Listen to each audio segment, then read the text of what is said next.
Bueno, muy bien.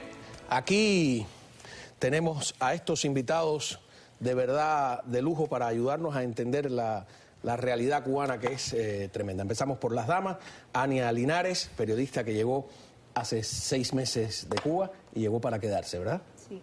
Pues muchísimas gracias por estar aquí en El Espejo. Tenemos a Anger Antonio Blanco Rodríguez, líder juvenil de la Unión Patriótica de Cuba, de la UNPACO, que se ha convertido en la gran organización. Bienvenido. Y tú regresas a Cuba. Regreso en octubre. Regresas a Cuba. Y tenemos a Omar López Montenegro, amigo de la casa y de la causa. Bienvenido acá, y además que sé que trabajas estrechamente con la UNPACO. ¿Me permites alterar un poco el orden y hablar un tanto con este líder juvenil? Encantada. Y después las mejores emociones para los finales. Ese tema de cómo la UNPACO en apenas 2 años, ¿no?, de formado. Sí, nos faltan solo pequeños días. El día 24 cumplimos 2 años de fundado. Se ha convertido en una organización que es capaz de movilizar al pueblo, que es capaz de producir hechos concretos y que sin duda son los más activos y los más atrevidos hoy por hoy en el oriente de Cuba. Sí, la UNPACO nació cuando José Daniel Ferrer, el prisionero de conciencia de los 75, sale de la prisión y decide crear un grupo, ¿no? Decide quedarse en Cuba. Sí, decide quedarse en Cuba, él junto a otros prisioneros de conciencia, y luego fundan crean esta organización. Yo estaba en prisión cuando eso ocurrió y formé parte de los creadores, ¿no? Luego a mi salida ya estaba trabajando el equipo y fuimos creciendo poco a poco debido a la dedicación, ¿no?, de él como líder y de todo lo que lo acompañamos ahí en el trabajo, tanto en las filmaciones, de los activistas, de todo el que colaboraba, y fuimos creciendo. Esto nos llevó a que en el año pasado Guillermo Fariñas, que dirigía el FANTU, Frente Antitotalitario Unido, y Félix Navarro, que dirigía otro grupo, decidieran fusionarse y crear en todo lo ancho de la isla una organización ya con mucho más liderazgo, con mucho más miembros en toda la isla, tuviese presencia, crear una herramienta precisa para poder llevar la lucha de liberación con más eficacia y más potencial, ¿no? Potenciar, ¿no?, la labor que realizamos. ¿Cuánto tiempo estuviste preso?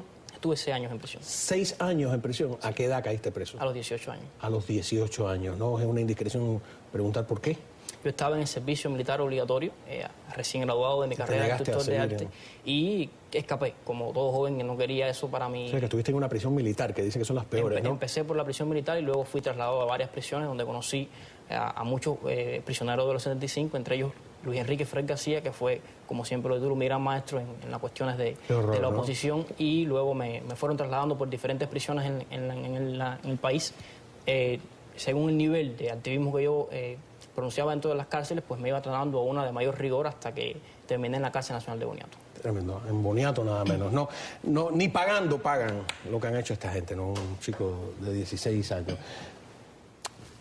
Usted, Ania Linares, te quería preguntar como periodista, ¿no? Tú, este hecho de la manguera, que después Montenegro nos va a decir quién es, que es una revelación, de que una persona tiene una actitud hoy y mañana cuando se le llama cambia.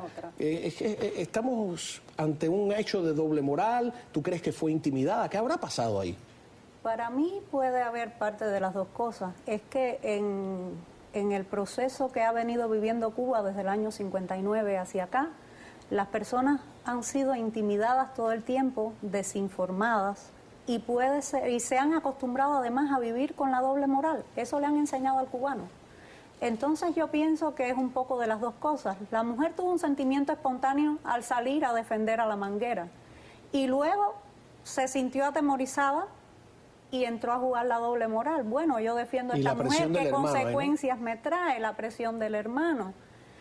Y curiosamente, en mi opinión, para mí ese toque mágico cuando usted mencionó UNPACO y la llamada misteriosamente se cayó, puede obedecer a razones externas a esa mujer.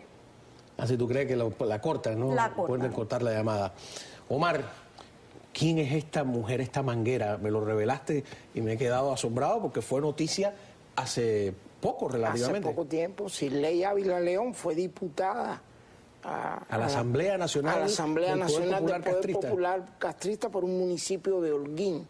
y entró en Esa es la manguera, vamos a esa es la que está vendiendo la que mango, está vendiendo fue una los mangos diputada. allí, una diputada.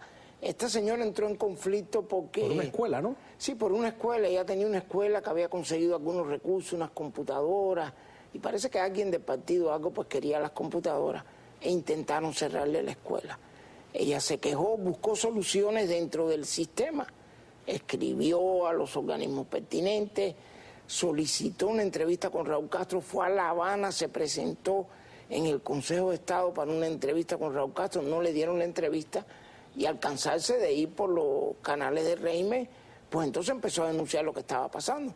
Empezó a hablar por Radio Martí, entró en contacto con un PACU, y esto forzó al régimen a tratar de quitarle su condición de diputada, pero chocaron con la defensa de los votantes. ¿Qué hicieron?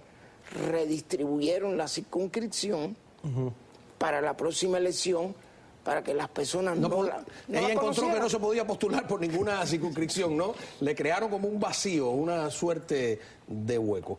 Yo quiero volver contigo, ¿no? Preso desde tan joven. Aquí a veces en la distancia uno se desilusiona, ¿no? Y también hay mucha gente, sobre todo los que llevan mucho tiempo fuera de Cuba, ya no se sabe qué es mucho tiempo, porque medio siglo, imagínate tú, hay quien lleva medio siglo fuera de Cuba. Tienen la impresión de que la juventud cubana está perdida, pero yo me tropiezo con un joven como tú, que acabo de conocer, pero que me da la impresión, ¿no?, por lo que dices, por tu historial, de que hay una esperanza. ¿Cuántos jóvenes como tú hay que se acercan a un Paco, por ejemplo? No, por ser uno de los grupos más grandes de la isla de oposición, pues tenemos una cifra elevada de jóvenes. Solamente en el oriente del país contamos con más de 100 jóvenes.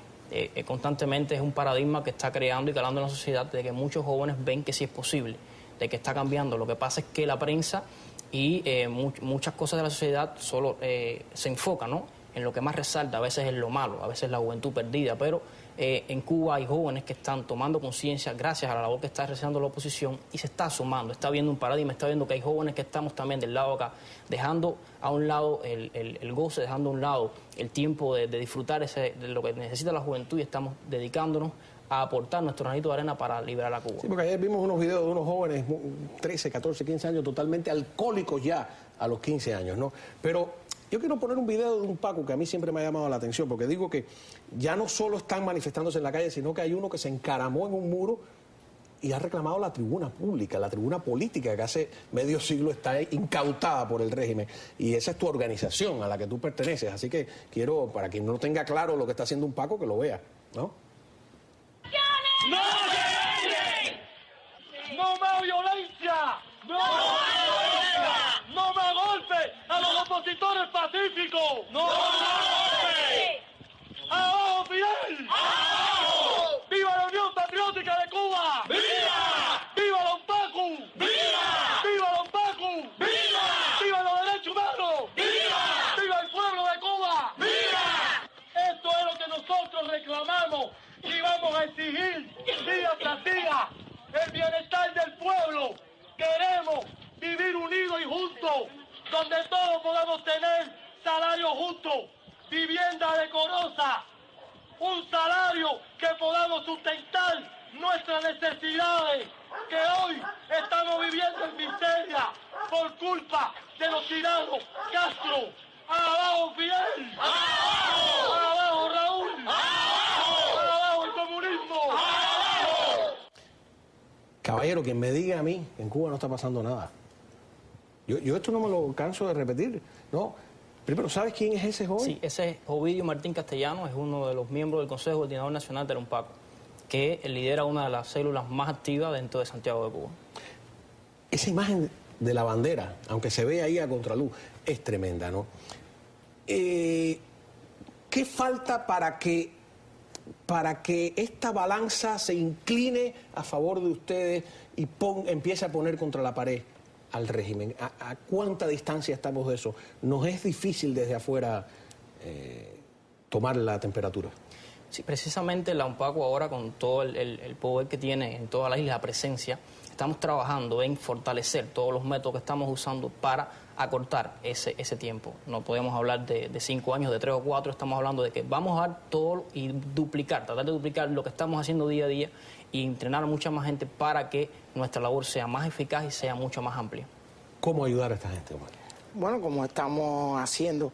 Mira, antes de decirte esto, te diría que yo creo lo fundamental, la diferencia que está marcando un Paco, y de hecho hay que agregar que las damas de blanco también están transitando por el mismo camino, es la aplicación de la no violencia como una metodología de trabajo. ¿Ha funcionado en otros lugares? ¿Por qué no en Cuba? Bueno, en eso mismo estamos. Recientemente estuvimos juntos en Polonia, yo y Ángel, asistiendo a un intercambio de experiencias, conversando con los principales líderes de la sociedad. Solidaridad, ¿no? De solidaridad. Hubo también un taller sobre no violencia, aplicación de la lucha estratégica no violenta que impartió. Había un grupo de 10 activistas, no era solo Ángel. En ese sentido es positivo aprovecharse de las salidas que ahora se están permitiendo, Yo ¿no? creo que eso ha cambiado el juego de manera decisiva. El régimen ha tratado de sacar provecho porque creo que el daño colateral es más grande. Y por eso te mencionaba que la clave está en cómo se aplican estas técnicas, que es una técnica